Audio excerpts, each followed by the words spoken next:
나의 산소가 할렐루야 주를 찬양하여라 할렐루야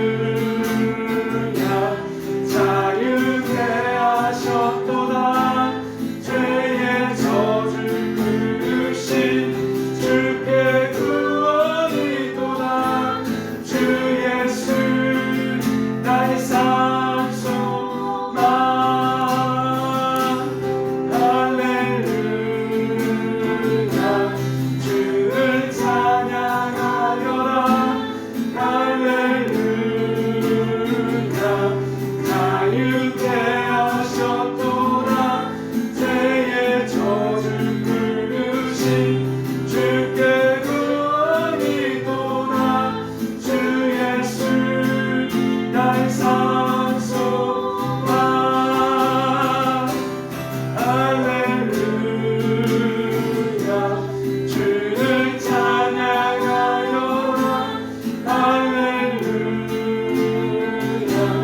자유케 하셨도다 죄의 저주를 끊으신 주께 구원이 도다 주 예수 나의 산소만 할렐루야 할렐루야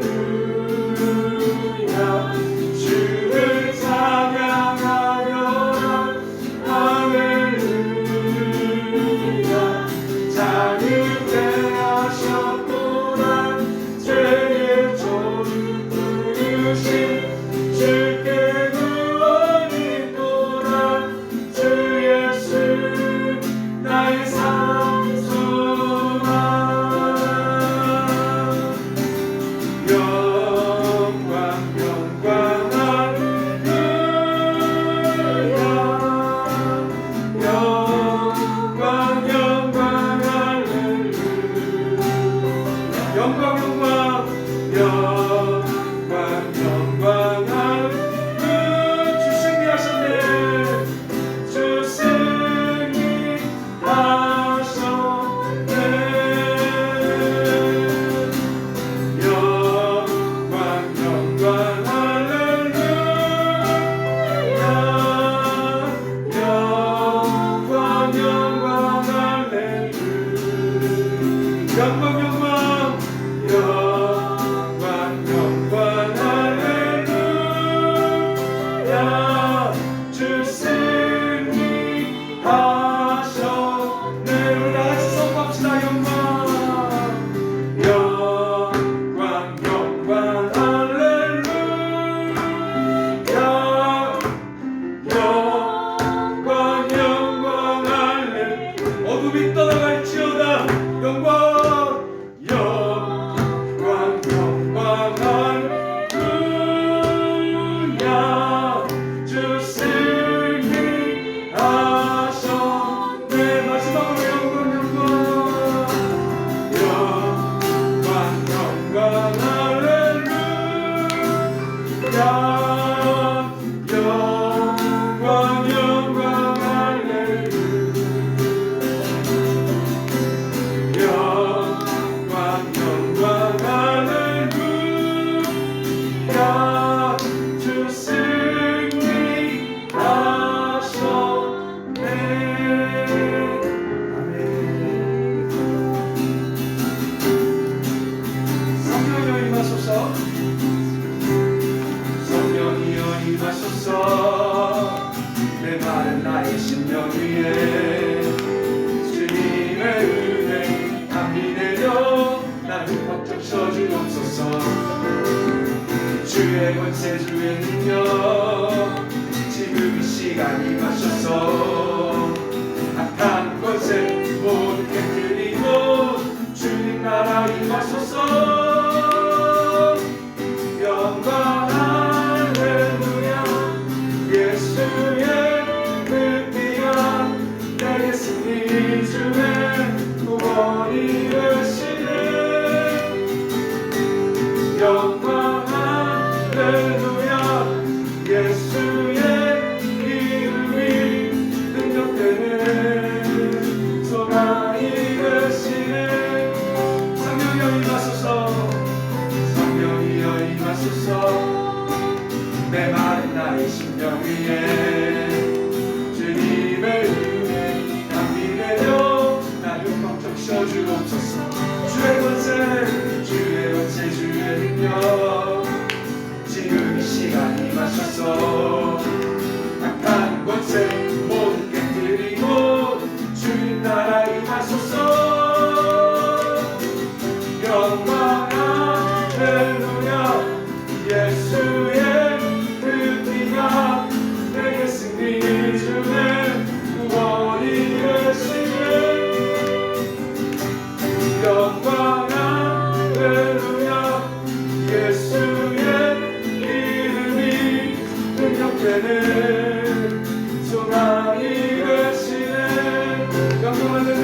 위해서 산 위에서 해고까지 우리 찬양 울리네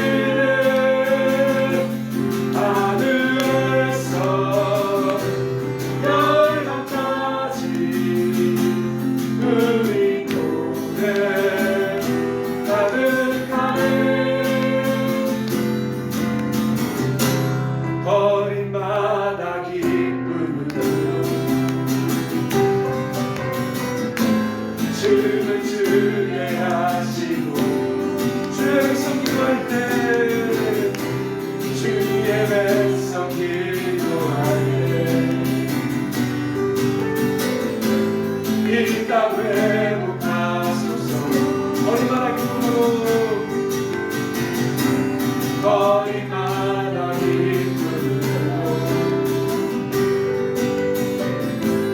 주는 주의 하시고 주의 백성 기도할 때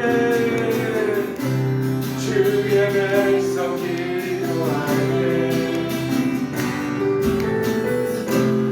이 땅 회복하소서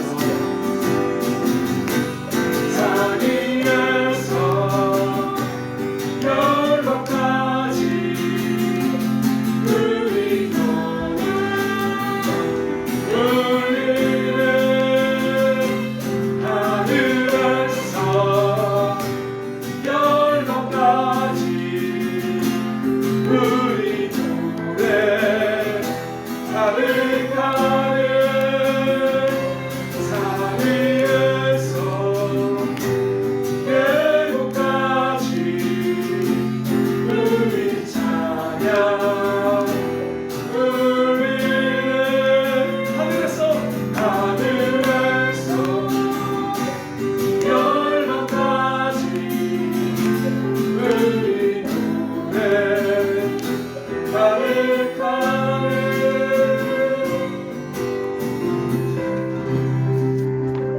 아멘. 하나님 찬양합니다. 우리 마지막으로 주의 나라가 임할 때 찬양하며 하나님 이곳에 오시도록 초청하도록 하겠습니다.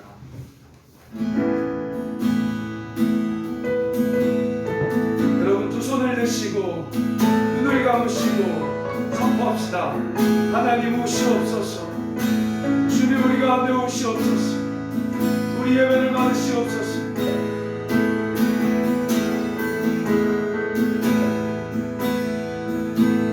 주의 나라가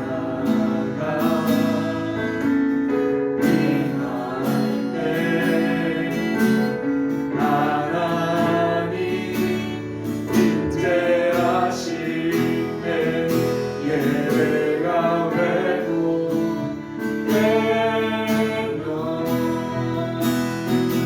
기적이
하나님 나라 임하소서.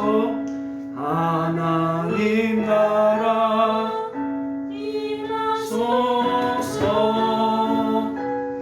영광과 존귀 능력과 위엄 놀라운 사랑의 기적의 언약 지금 이곳에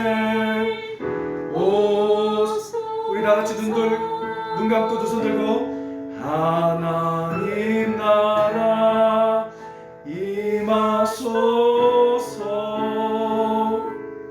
영광과 존귀 능력과 위엄 놀라운 사랑의 기적의 언약 지금 이곳에 오 성령의 비가 내리네.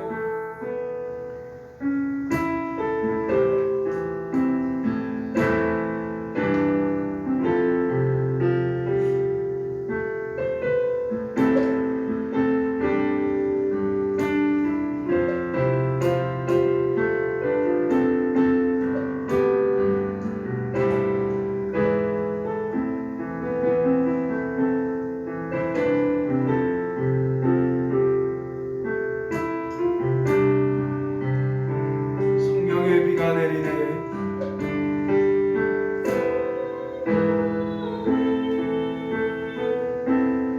비가 내리네. 하늘의 문을 여소서. 성령의 비가 내리네. 하늘의 문을 여소서.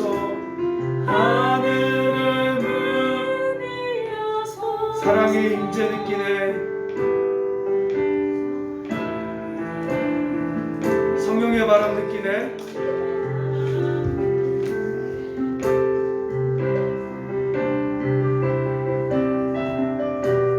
사랑의 임재 느끼네. 성령의 바람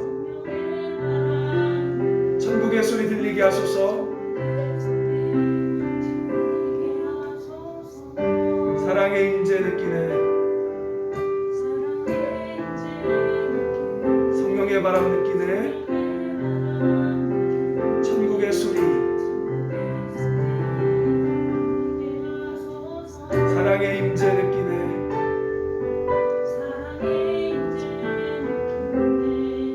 성령의 바람 느끼 천국의 소리 들리게 하소서. 사랑의 임재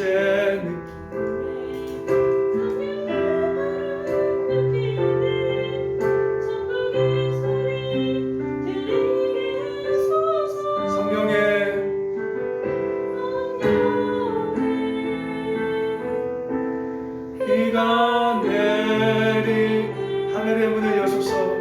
하늘의 문을 여소서. 성령의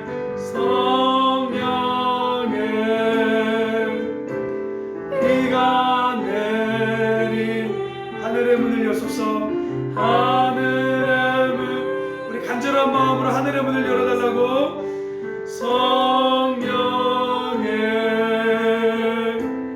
비가 내리 하늘의 문을 여소서. 사랑의 하나님, 이 시간 정말 하늘의 문을 열어주세요. 그래서 하늘의 보화가 하나님 나라의 모든 좋은 것들이 쏟아 부어지는 역사가 예배 가운데 이루어지게 하여 주옵소서. 성령으로 충만케 하여 주시옵소서. 예수님의 이름으로 기도드립니다. 아멘. 할렐루야. 오늘 하나님 말씀 사도행전 1장 8절 말씀. 오늘 예배를 사모하시길 바랍니다. 오늘 말씀을 사모하시길 바랍니다. 사도행전 1장 8절 말씀. 우리 함께 읽겠습니다. 사도행전 1장 8절. 우리 신약 성경 187페이지. 여러분들 암송 구절인 거 아시죠? 사도행전 1장 8절. 우리 같이 읽겠습니다. 187페이지 신약 성경 같이 읽겠습니다. 시작. 오직 성령이 너희에게 임하시면 너희가 권능을 받고 예루살렘과 온 유대와 사마리아와 땅끝까지 이르러 내 증인이 되리라 하시니라. 한 번 더 읽겠습니다. 시작. 오직 성령이 너희에게 임하시면 너희가 권능을 받고 예루살렘과 온 유대와 사마리아와 땅끝까지 이르러 내 증인이 되리라 하시니라. 아멘. 따라합시다. 내 증인이 되라. 내 증인이 되라. 오늘 그 제목으로 말씀 나누도록 하겠습니다. 여러분, 공자가 가장 신이 많은 제자 안희라고 있었습니다. 누구라고요? 안희. 어느 날 공자가 이 안희와 또 다른 제자와 함께 새 나라로 여행을 가고 있었습니다. 이때요, 여러분, 양식이 다 떨어진 거예요. 그래서 하도 배고파서 어디 한 곳에 머물러 공자가 잠을 자고 있었어요. 이때 공자가 가장 신이 많은 제자 안희가 어디선가 쌀을 구해와서 밥을 짓고 있습니다. 밥 냄새가 솔솔 풍겨오니 잠결에 공자가 그 냄새를 맡고 깨지요. 그래서 뭐하나 쳐다보니까 갑자기 이 안희가 밥을 손으로 막 퍼서 먹고 있는 것입니다. 공자가 그 모습을 보자마자 실망한 거예요. 아니, 내가 믿었던 안희가 저런 행동을 하다니 너무 괘씸하다 라고 생각한 거죠. 그래서 안희가 이제 자기가 먼저 밥을 먹고 상을 차려 밥을 가지고 옵니다. 이때 공자가 어떻게 이 안희를 혼내줄까, 어떻게 안희를 훈계해줄까 고민하다가 한 말을 합니다. 어떤 말을 하냐? 야, 안희야, 내가 어제 꿈을 꿨는데 조상들이 나와서 이런 말을 하더라.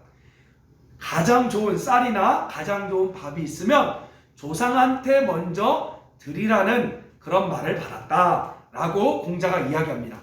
그러자 여러분, 안희가 뭐라고 말한 줄 아십니까? 안희가 이렇게 얘기합니다. 선생님, 제가 선생님께 밥을 하기 위해 밥을 지어 뚜껑을 연 순간 천장에서 흙이 떨어져서 밥에 흙이 묻었습니다. 선생님께 드리자니 밥이 너무나 더럽고 버리자니 너무나 아까워서 제가 흙 섞인 밥을 먼저 먹었습니다. 이렇게 얘기합니다. 자, 그러자 공자가 잠깐이라도 안희를 의심한 것을 후회하며 제자들에게 즉석에서 이렇게 말했습니다. 한번 잘 들어보세요. 예전에 나는 나의 눈과 머리를 믿었다. 이제는 나의 눈도 머리도 믿을 것이 못 되는구나. 너희들은 눈에 보이는 것만이 진실이 아님을 알아야 한다 라고 이야기한 거예요. 여러분, 제가 왜 이 이야기하냐? 철학은요, 세상의 이치입니다. 철학은 세상의 원리를 알게 해줘요. 그러나 답은 줄 수가 없습니다. 자, 무슨 말 하냐? 따라합시다. 우리 인식에 한계가 있다. 그래서 성경은 우리 인식에 한계가 있기 때문에 우리가 보는 대로 보고 듣는 대로 듣는 사람이 아니라 하나님이 말씀하신 대로 보고 하나님이 말씀하신 대로 듣는 믿음의 삶을 살아야 됨을 우리 가운데 이야기하고 있는 거예요. 할렐루야. 전 여러분이 보는 대로 보고 듣는 대로 듣지 않기를 소망합니다. 이것이 믿음의 시작이에요. 그래서 사실은요, 때로는 우리가 보고 듣는 것이 허상일 수가 있어요. 그래서 진리는 오직 하나님 말씀밖에 없습니다. 그래서 우리는 지금 나의 환경 속에서 하나님을 바라보는 것이 아니라, 따라합시다. 주님이 나를 어떻게 보시는지 바로 하늘에서 땅을 봐야 되는 거예요. 우리의 환경 속에 주님을 보면 그 환경이 때로는 허상일 수 있다는 거예요. 그래서 환경 가운데 주님 보는 것이 아니라 하늘에서 주님이 나를 어떻게 보는지를 봐야 된다는 거죠. 오늘 말씀을 통해 하나님이 우리에게 무엇을 원하시고, 그러니까 여러분의 필요를 구하는 것이 아니라, 여러분의 필요를 따라 하나님을 찾는 것이 아니라 하나님이 지금 우리에게 뭘 원하시는지. 왜? 하나님은, 따라합시다. 하나님은 우리 아버지 되십니다. 여러분의 모든 필요와 걱정을 아세요. 그래서 하나님의 마음을 아는 것이 제일 중요한 것입니다. 오늘 말씀은 여러분, 예수님이 우리 죄를 위해 십자가에 죽으시고 부활하신 후 하늘에 승천하시기 직전에 제자들에게 하신 말씀이에요. 그래서 하나님이 지금 우리 가운데 이 말씀을 원하시는 거예요. 뭐지요? 성령이 임하면 너희가 권능을 받고 예루살렘과 온 유대와 사마리아와 땅끝까지 이르러 뭐가 된다? 내 증인이 된다. 여러분, 우리가요 정직하게 저는 죄인입니다, 예수님 오셔서 저를 다스려 주세요 라고 기도하면요 성령께서 우리 안에 오십니다. 믿으십니까? 그래서 그렇게 성령이 우리 안에 오시면 우리가 뭐가 되느냐? 따라서 하나님의 성전, 하나님의 도성인 예루살렘, 바로 우리가 하나님의 교회, 하나님의 성전, 하나님의 예루살렘이 되는 거예요. 그래서 그 예루살렘이 된 사람들이 그 성령에 이끌려 하나하나씩 순종할 때 뭐라고요? 예루살렘과 온 유대와 사마리아와 땅끝까지 이르러 증인이 되게 하겠다라고 말씀했다는 거죠. 따라합시다. 하나님은 오늘도 우리를 인도하십니다. 믿으십니까? 근데 자꾸 사람들은 어떻게 인도함 받아? 거기에 집중하면 안 돼요. 자, 보세요. 제가 이 말씀 준비하면서 여러분, 제가 이준 목사님 어떻게 만난지 아십니까? 우리가 의회나무가 어떻게 연결된 줄 아세요? 아마 제가 한번 얘기했을 텐데 한번 잘 들어보세요. 작년 1월에 처음 제 아내와 함께 이 교회를 이끌어달라고 하나님께 3일간 저녁 금식하며 교회에서 하루 철야를 했어요. 철야를. 그래서 한 3일째 되던 날인가요? 이게 새벽에 여러분 춥잖아요. 교회가 그 당시 너무 춥고 몸이 찌뿌둥하니까, 그때 코로나가 막 터지기 전이니까 제 아내와 함께 자기야, 우리 너무 몸 찌뿌둥하니까 목욕이나 하러 가자 해서요, 그 당시 호원동에 있는 한 목욕탕에 갔습니다. 그래서 제 아내 가고 저도 가고. 근데 아시다시피 여러분, 누가 오래 씻어요? 여자들이 오래 씻죠. 저는 한 30분 만에 얼른 나왔어요.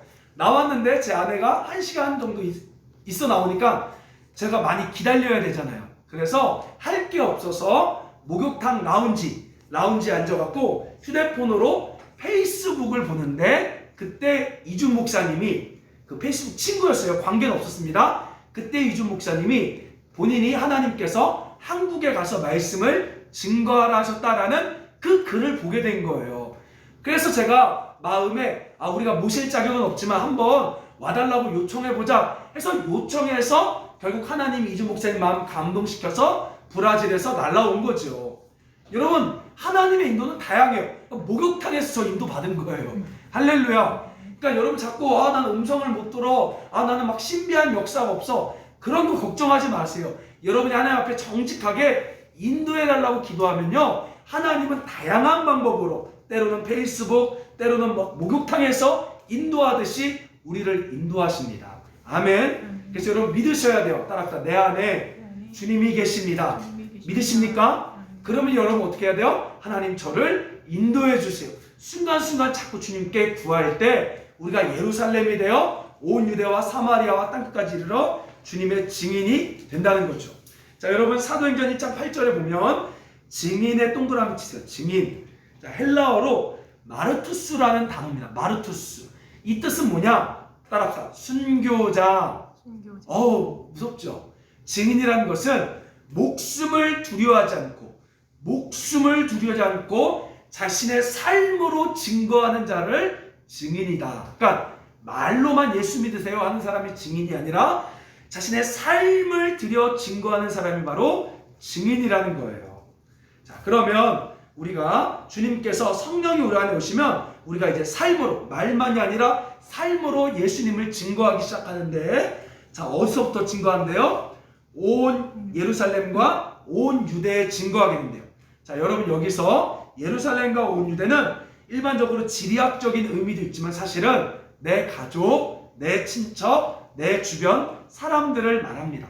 자, 그럼 여러분 우리가 어떻게 오늘 내 가족에게, 여러분 혹시 남편이 예수님 안 믿죠? 아내가 예수님 안 믿죠? 부모님 자녀가 예수님 안 믿죠? 어떻게 삶으로 복음을 증거하는지, 성령께서 어떻게 삶으로 우리를 이끌어 복음을 증거하는지 살펴보도록 하겠습니다. 자, 그럼 어떻게 가족을 복음을 증거할까요? 자, 에베소서 5장 하나님이 저에게 재밌는 말씀 주셨어요. 어떻게 복음을 증거해야 되는지 가르쳐 주셨습니다. 삶으로. 자, 에베소서 5장 22절 말씀. 자, 남편을 전도하는 방법 알려드릴게요.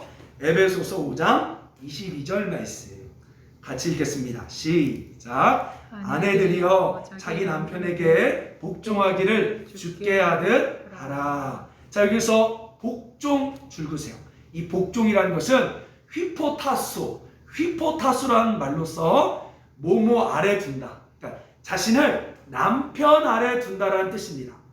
자, 다른 말로 남편의 권위를 존중하며 남편을 존중하는, 남편에게 권위를 세워주는 자세를 갖는다는 거예요.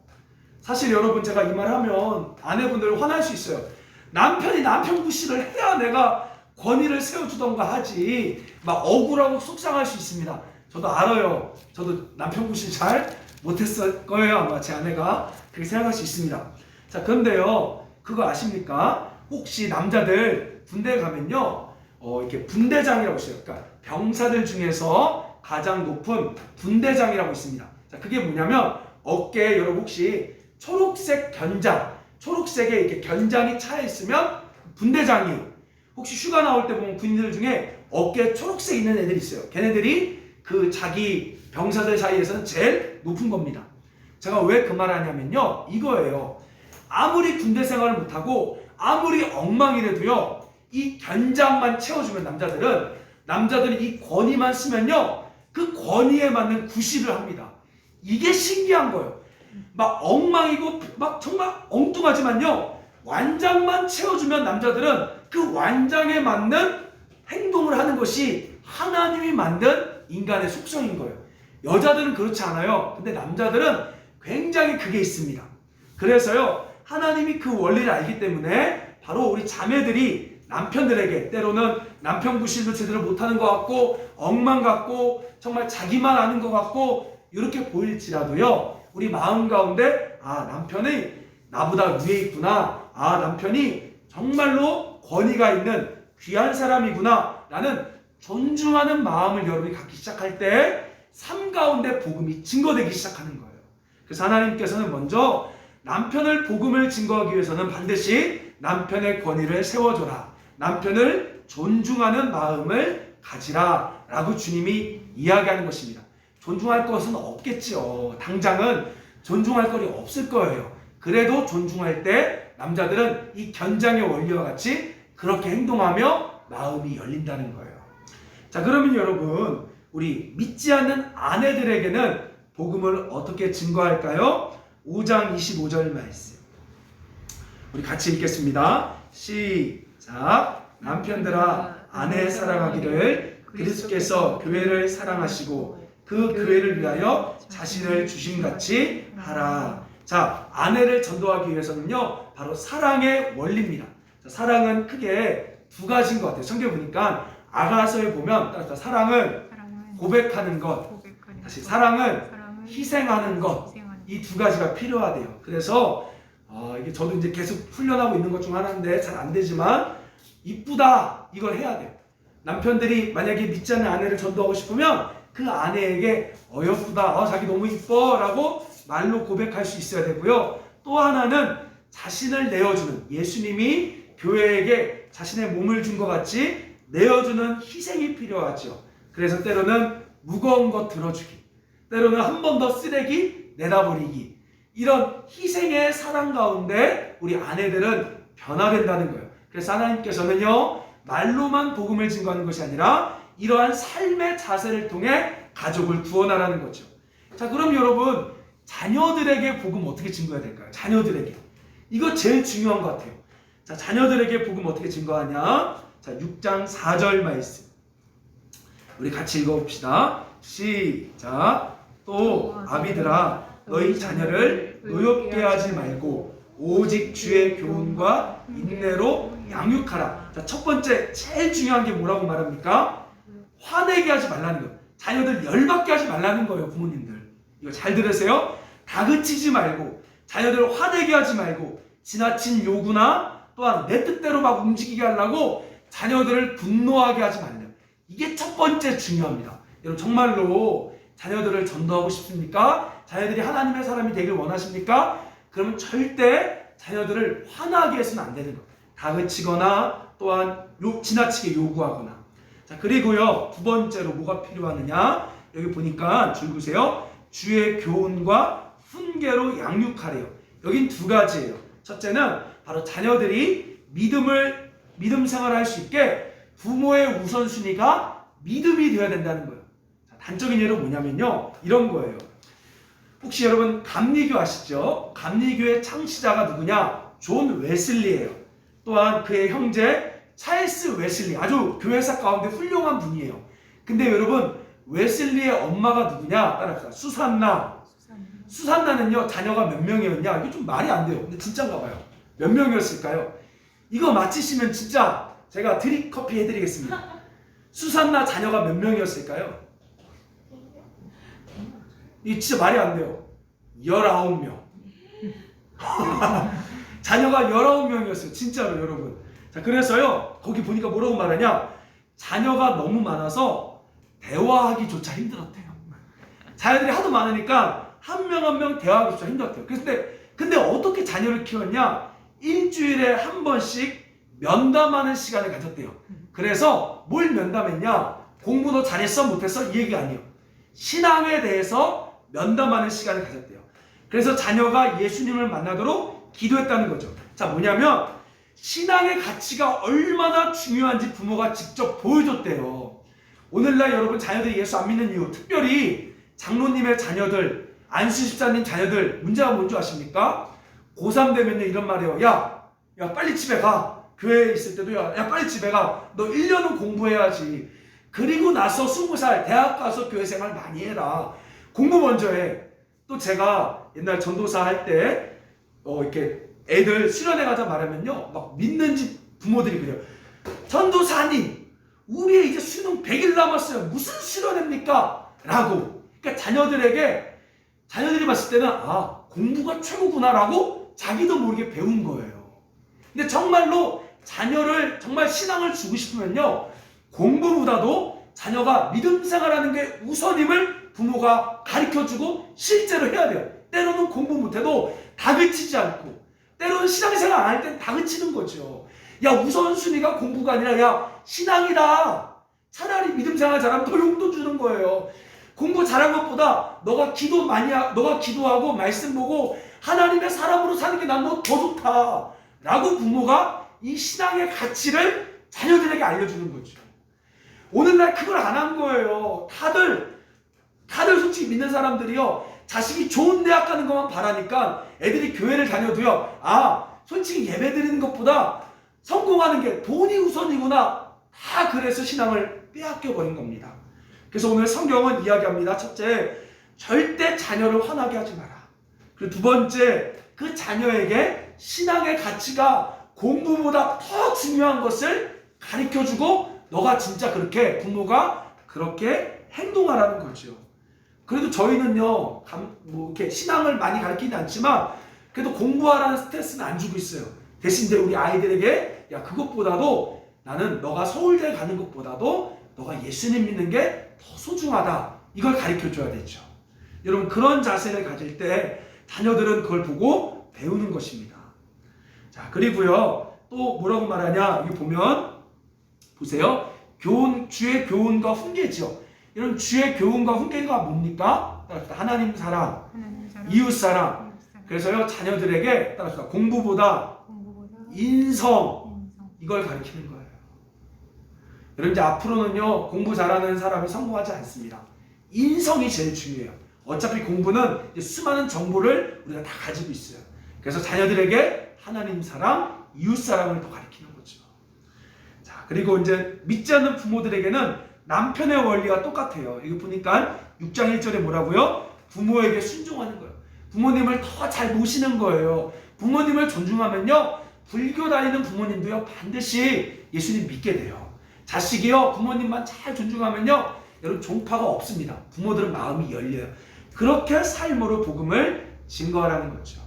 자, 그래서 예루살렘과 온 유대 뭐라고요? 내 가까운 가족들에게 어떻게 삶으로 복음을 증거할 건지. 자 뭐라고요? 남편에게 어떻게 하라고요? 남편에게 바로 존중하며 권위를 씌워주는 것, 아내에게 사랑하는 것, 자녀에게 노엽게 하지 않고 신앙의 가치가 우선임을 알려주는 것, 그다음에 부모에게 부모를 존중하는 것, 순종하는 것, 이것이 바로 삶으로 복음을 증거하는 방법입니다.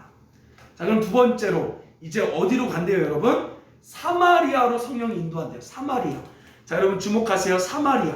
자, 사마리아는 뭐냐면요, 그 당시 유대인들에게 사마리아는, 따라합시다, 저주받은 땅, 그들과 상종하지 않았어요. 왜? 이방 민족이 있기 때문에 유대인과 전혀 상종하지 않았습니다. 우리 요한복음 볼게요. 요한복음 4장. 자, 요한복음 4장 9절 말씀 보십시오. 그 당시 유대인과 사마리아인의 대화입니다. 요한복음 4장 9절 같이 읽겠습니다. 시작. 사마리아 여자가 이르되 당신은 유대인으로서 어찌하여 사마리아 여자인 나에게 물을 달라나이까 하니, 이는 읽으세요. 유대인이 사마리아인과 상종하지 아니함이라. 상종하지 않는 사람들에게 이제 복음을 증거하는 거예요. 성경은 사랑의 영이니까 이제 나와 상관없는, 상종하지 않는 사람들에게 우리가 복음 증거하는 거죠. 그러면 여러분, 어떻게 우리가 상관없는 사람에게 복음 증거할 수 있을까요? 쉽게 말하면 따라합시다. 싫은 사람.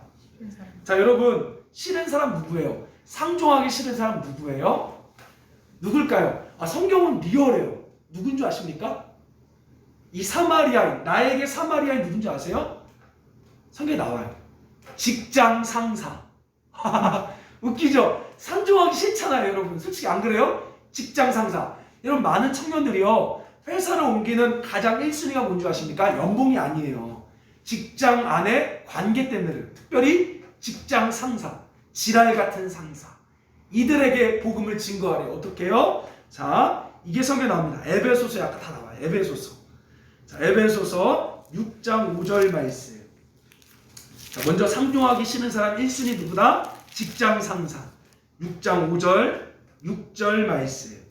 자, 우리 한번 같이 읽어볼게요. 시작. 종들아 두려워하고 떨며 성실한 마음으로 육체의 상전에게 순종하기를 그리스도께 하듯 하라. 눈가림만 하여 사람을 기쁘게 하는 자처럼 하지 말고 그리스도의 종처럼 마음으로 하나님의 뜻을 행하고. 자, 첫 번째 뭐라고요? 이제 직장 상사. 그러니까 내가 상종하기 싫은 사람에게는 우리가 직접으로 막 사랑하고 복음을 증거하는 것이 아니라, 싫은 사람, 이런 사람들 앞에서 우리가 어떤 자세를 가져야 되느냐? 따라서 정직과 성실, 이걸 가지라는 거예요. 여기 보니까 아까 종들아 뭐라고요? 성실한 마음으로.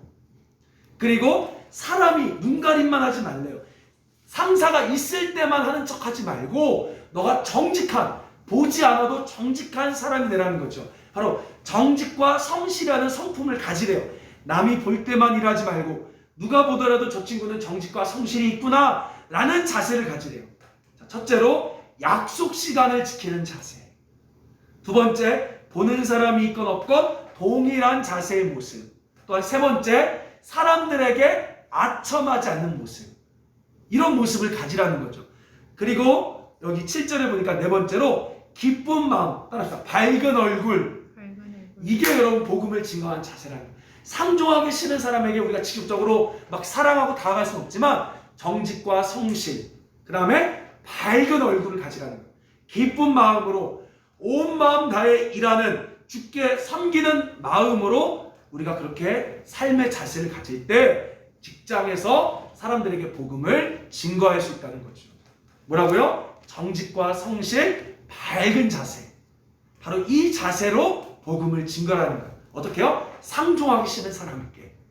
자, 그리고 또 하나 있습니다. 바로 뭐냐? 여러분에게 손해와 악을 끼치는 원수들이 있어요. 맞죠? 돈 띄어먹은 사람 죽이고 싶잖아요. 말도 안 되는 막 거짓말해서 나를 왕따시킨 사람 진짜 밉잖아요. 그들에게 어떻게 하라고 말합니까? 로마서 12장 14절에 자, 써놓으세요. 바로 원수를 위해 축복하라.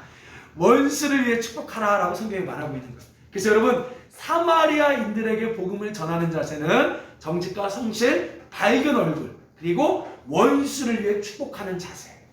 자, 그런 거예요. 자, 근데요 여러분, 정말 미운 사람 있죠? 진짜 얄미운 사람 있죠? 근데요, 왜 하나님이 축복하라고 했냐면요, 축복해야지만 내 안에 미움이 떠나가요. 축복해야지만 오히려 그 미움과 저주가 그 사람에게 가요, 사실은. 예전에 제가 한번 얘기했을 거예요. 익산에서 와플 푸드트럭 전도할 때요, 이렇게 장애인이신 한 분이 와갖고 계속 와플을 달라 하는 거예요. 그래서 와플 줬죠. 근데 다음 주에는 2개 달라 하고, 그 다음 주에는 3개 달라 하고, 그 다음 주엔 4개 달라 하는 거예요. 왜? 자기가 다 갖다 주겠다고. 그래서 제가 선생님, 와플은 한 사람에 하나씩입니다. 3, 4개씩 줄 수가 없어요. 라고 말하자 이 사람이 목사가 인정이 없다고. 그러면서 그 주마다 계속 와서요, 와플 이렇게 받는 사람들에게 이 목사는 인정이 없다라고 계속 하는 거예요. 막 속이 막 뒤집어지는 거예요. 막 나가세요 하고 싶은데 막 속이 뒤집어지는 거예요. 너무 얄밉고 막 잠도 안 와요. 너무 미워. 전도하기가 너무 싫어요. 그래서 어떻게 할까 고민하다가 성경이 말한 대로 원수를 축복하자. 그래서 새벽에 가서 기도했습니다. 하나님, 정말 그 장애인 그분이 더 이상 와플 하나로 빌어먹지 않게 해주시고, 정말 더 잘 돼서 이런 거 안 받아도 행복하게 살게 해주세요. 그리고 입술로 사람들 욕하지 않고 입술에 막 축복이 잘잘잘 흘러나오게 해주세요라고 제가 일주일 기도했어요, 새벽에 진짜. 근데 신기한 건요, 그 주부터 그 사람이 안 나타나요. 할렐루야. 근데요, 더 중요한 건 뭐냐, 오히려 이 축복의 기도를 통해 하나님이 그 사람에게 오히려 때로는 징계하사 그 사람이 회개하고 돌아오는 기회들을 준다는 거죠. 그러니까 여러분요, 원수가 있을 때 막 축복해 주세요. 막 축복해 주면 여러분이 자유해지고 오히려 그 원수가 스스로 어려워서 회개할 수 있는 기회가 열릴 수 있는 것입니다. 그래서 사마리아인들에게 복음을 증거한 자세는 성실과 정직, 또한 밝은 얼굴, 또 원수를 축복하는 기도, 바로 이 삶으로 복음을 증거하는 거죠. 자, 그리고 마지막으로 온 유대와 사마리아와 어디라고 했죠? 땅끝까지 복음을 증거해야 돼요. 여러분, 예수님 당시 땅끝은 어디죠? 자, 써놓으세요. 다 우리 성경 공부해야 되니까. 그 당시 땅끝은 스페인. 근데 성경에는 스페인이란 말이 안 나와요. 서바나. 1세기 때는요, 스페인의 이름이 서바나였습니다. 서바나. 자, 이 서바나라고 생각했어요. 자, 근데 어떤 사람들은요, 이 땅끝을 예루살렘에서 복음이 증거됐으니까 한 바퀴 돌아오니까 어디라고요? 예루살렘이 땅끝이라고 생각하는 사람이 있어요. 이거 잘못된 거예요. 또 어떤 사람은 내가 여기서 복음 증거하면 지구는 둥그니까 지금 있는 이곳이 땅끝이라고 생각하는 사람이 있습니다. 이것도 잘못됐어요. 자, 땅끝은 어디냐? 여러분, 땅끝은 간단합니다. 땅끝은 바로 타문화권 선교지예요. 자, 뭐라고요? 타문화권 선교지. 바로 타문화권에 저와 여러분이 복음을 증거해야 되는 거예요. 여러분, 예전에는 교통편이 발달되지 않고 또 많은 수단들이 없었기 때문에 소수의 특별한 선택받은 사람들만 선교사가 돼서 외국에 나갔습니다. 근데 지금은요, 하나님이 이제 특별한 선교사만 외국에 복음을 증거하는 것이 아니라 이제 모든 그리스도인들이 선교적 사명을 가져야 될 줄 믿습니다. 아멘. 이제 여러분, 안 나가면 죄 짓는 거예요. 우리 모두가 다. 그렇다고 평생 나가 있으라는 것이 아니라 순간순간, 여러분 여행 가잖아요. 여행 가듯이 선교지에 나가서 복음을 증거하는 삶의 자세가 우리의 모습이 되어야 된다는 거예요. 자, 그러면 여러분, 이 땅끝에서는요, 어떻게 삶으로 복음을 증거할까요? 간단합니다. 자, 어떻게 증거하느냐? 언어와 문화와 생활을 배우며, 쉽게 말하면 불편을 감수하는 삶. 뭐라고요? 불편과 위험을 감수하는 삶이 바로 복음을 증거하는 자세예요. 자, 생각해 보십시오. 예수님이요, 우리를 구원하기 위해 인간의 몸으로 오셨어요. 그래서 추위와 더위, 배고픔, 슬픔, 이런 거 원래 느낄 필요가 없는데도요, 주님이 직접 같이 느끼셨어요. 왜? 우리와 동일한 인간이 되기 위해서. 바로 그들의 문화와 언어 속으로 우리가 들어가서 동일한 삶을 사는 거죠. 그래서 불편과 위험을 감수하는 삶의 자세로 그들에게 복음을 증거하는 것입니다. 여러분, 이거 하셔야 되는 거예요. 혹시 여러분 닥터 홀 선교사님 아십니까? 닥터 홀 선교사님 모르세요? 조선 말엽에 들어온 한국 선교사예요. 약혼녀 로제타 홀과 함께 조선에 와서 의료 사역을 시작합니다. 자, 그런데요, 화상 입은 한 소녀를 진료하기 시작해요. 근데 언어가 통합니까? 안 통해요. 문화가 됩니까? 안 돼요. 그래서 이 친구를 이렇게 고쳐줄 수가 없는 거예요. 그래서 이 닥터 홀 선교사님이 어떻게 한지 아십니까?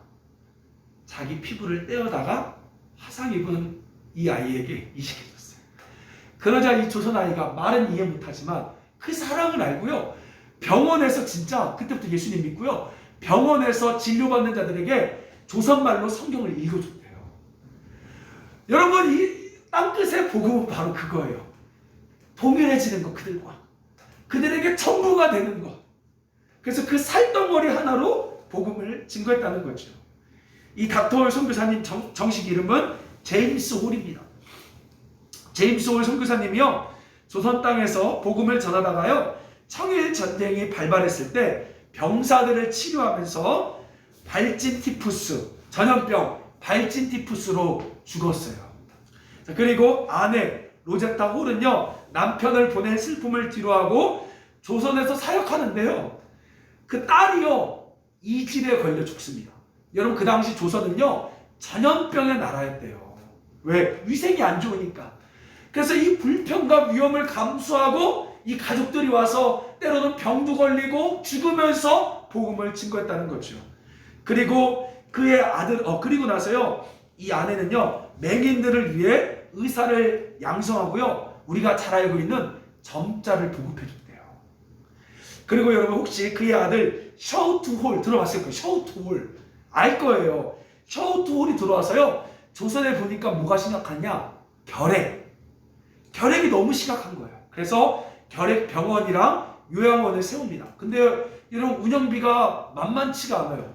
그래서 여러분 알고 있는 크리스마스 실이 거기서 그때 나온 거예요. 어렸을 때 여러분 크리스마스 실 사봤죠? 이게 바로 셔우트 홀 선교사님이 이 조선의 결핵을 치료하기 위해 만든 하나의 운영 방법이죠. 근데 참 조선 사람들이 크리스마스 실 안 사요. 비싸고 그걸 모르니까. 그래서 결국은 사실은 서양의 많은 사람들이 대신 그걸 사줘서 조선의 결핵을 퇴치했다는 거죠. 여러분, 조선은 전염병의 나라, 위험한 나라였습니다. 그런데 그런 불편함과 위험을 감수하고 무릅쓰고 조선에 왔기 때문에 오늘날 대한민국, 오늘날 한국교회가 탄생한 겁니다. 여러분, 코로나 무섭죠? 저도 무서워요. 그런데요, 코로나로 말미암아 지금 수많은 나라에서 죽고 있습니다. 우리는 그런 위험을 때로는 감수할 수 있어야 돼요. 그래서 우리는 브라질도 갈 수 있어야 되고 아프리카도 갈 수 있어야 돼요. 여러분, 제가 하나만 이야기할게요. 여러분, 탈레반 아시죠? 지금 아프가니스탄이 엄청 심각한 거 아시죠? 근데 이 탈레반이 누군 줄 아십니까? 제가 탈레반을 쳐보니까, 오늘 한번 쳐보세요. 1900년대, 그러니까 1990년대 바로 중동 전쟁의 고아들입니다. 전쟁 가운데 부모를 잃어버렸어요. 그래서 이 아이들이 마음속에 적개심이 가득한 거예요. 그래서 이 적개심이 가득한 아이들이 커서 이들에게는요, 사랑과 자비가 없어요. 왜? 어차피 망한 인생. 그러니까 아주 무당단체 세력으로 커져서 지금 탈레반이 아프가니스탄을 점령한 거죠. 근데 여러분, 그로 말미암아 지금 또 많은 전쟁에 이민자들이 나오기 시작해요.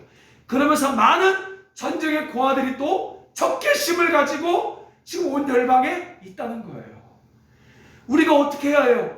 가야죠. 위험해도 우리가 어떠한 방법이 되더라도 함께 가서, 너희가 인생이 슬프고 너희가 화가 나지만 하나님은 사랑이시다, 예수님은 너희를 버리지 않으셨다라고 그들에게 가서 함께 우리도 그들을 와락 안을 때 그 아이들이 또 다른 탈레반이 되지 않고 바로 주님의 사랑의 선교사들이 되는 거죠.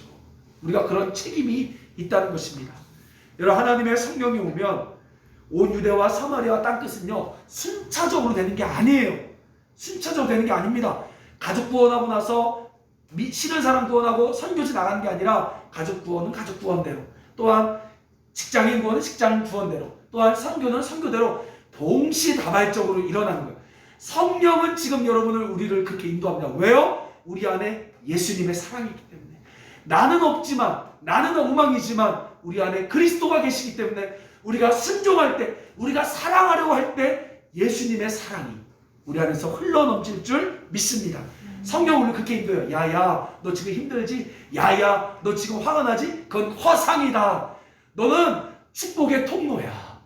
너는 축복의 통로야. 너에게는 그리스도의 사랑이 있어. 라고 주님이 우리 가운데 참된 진리를 말하는 거죠. 여러분 그렇게 살기를 원하십니까? 아 진짜 원하십니까? 자 그러기 위해서는 세 가지 자세 마지막으로. 이거 옛날에 목회자들이 많이 배웠던 자세예요. 근데 이제는 여러분 목회자가 사역하는 시대가 아니에요. 모두가 다 세 가지. 옛날에 목사님들이요, 너 주의 일을 한다는 것은 세 가지 자세를 가져야 된다고 그랬어요. 첫째, 따라합시다. 이사갈 준비.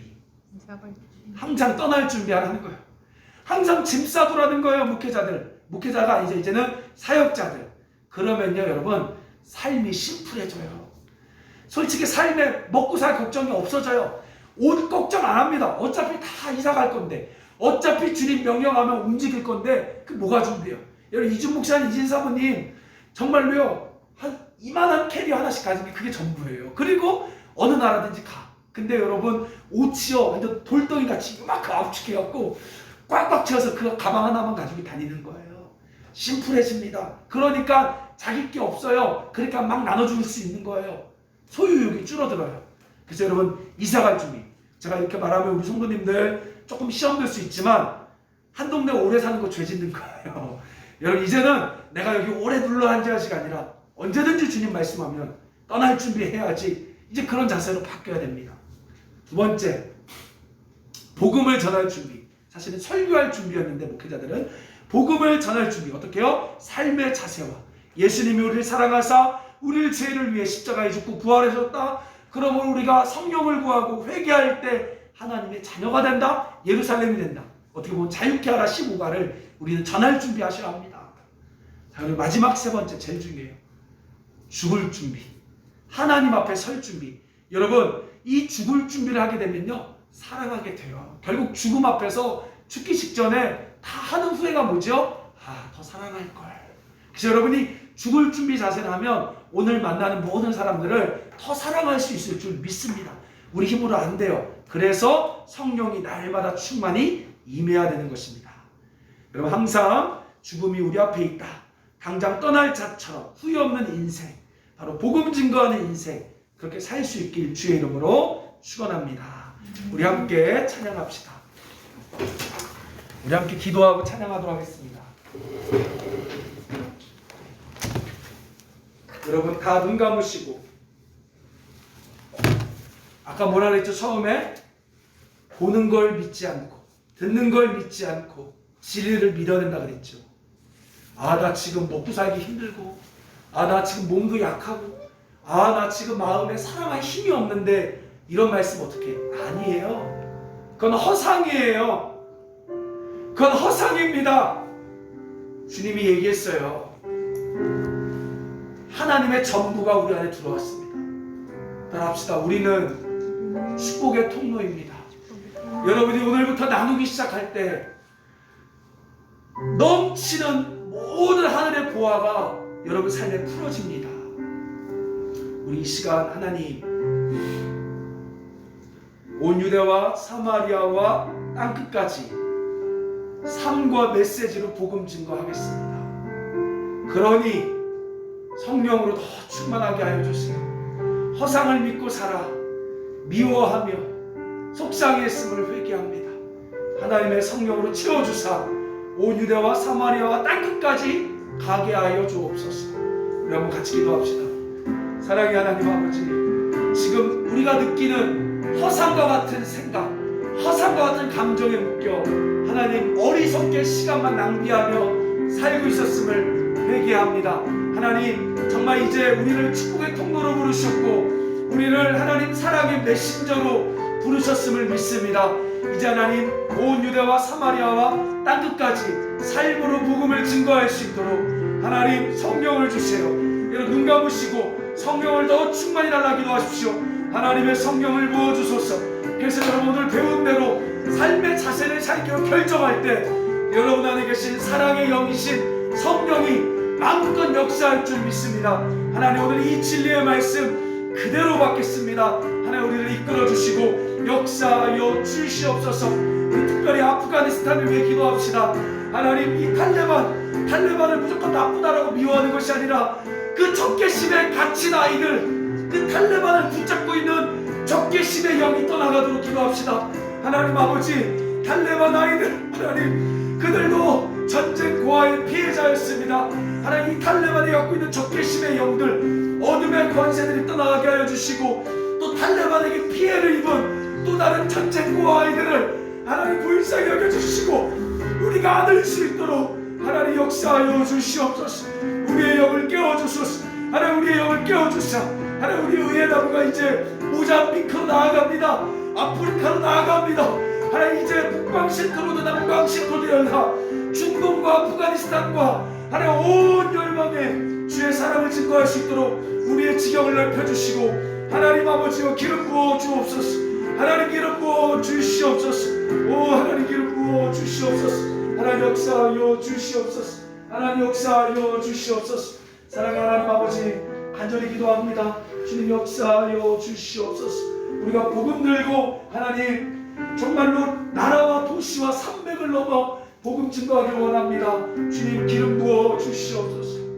예수님의 이름으로 간절히 기도드립니다. 아멘. 우리 복음 들고 산을 이 찬양 부르고 제가 축도하고 마치겠습니다.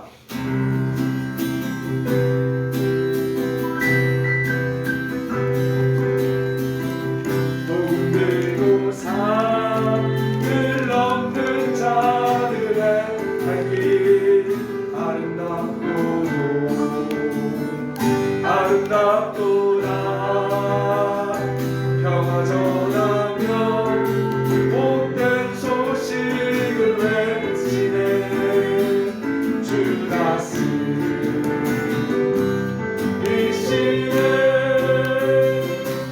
주다스 이 시대 주다스 이 시대 복음 들고 산을 넘는 자들의 발길 아름답도다. 평화 전하며 복된 소식을 외치네. 주다스 이 시대 주다스 이 시대 주다스 이 시대 한번더 복음 들고 산을 넘는 자들의 발길 아름답도다. 평화 전하며 복된 소식을 외치네. 주다스 이 시대 주다스 이 시대 주다스 이 시대. 축복하겠습니다. 주 예수 그리스도의 은혜와 하나님 아버지의 사랑과 성령의 교통하심이 이제 성령이 임함으로 온 유대와 예루살렘과 온 유대와 사마리아와 땅끝까지 이르러 삶으로 또 말씀으로 복음 증거하길 원하는 우리 한국 의회 남은 위에 또 아프가니스탄 또 우리 탈레반 또 전쟁의 고아이들 위에 이제부터 영원토록 함께 있을지어다. 아멘.